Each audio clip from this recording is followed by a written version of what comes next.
duhet jemi të gjithë realistë që elitat politike ndryshojnë vetëm me një mënyrë, vetëm nëpërmjet votës. Dhe në këtë qasje, kjo nismë qytetare bën të mundur që nesër të kemi një produkt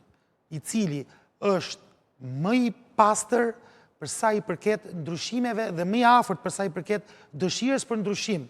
që ka populli shqiptar për sa i përket leadershipit të tij.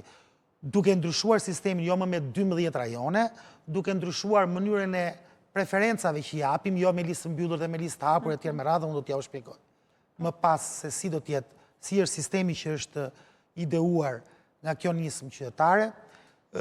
duke bërë sistemi të hapur 100%, lista 100% të hapura,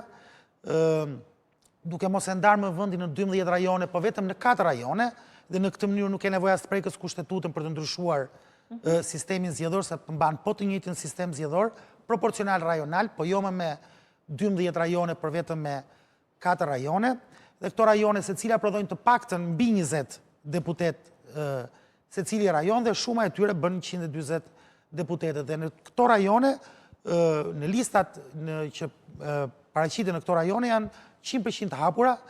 votuesit kanë të drejtë që të zgjedhin vetë kandidatin që preferojnë. Në këtë propozimi është sot është që të jetë një preferencë, por ne mund të shkojmë edhe në preferenca dhe në më shumë preferenca, siç e ka për shembull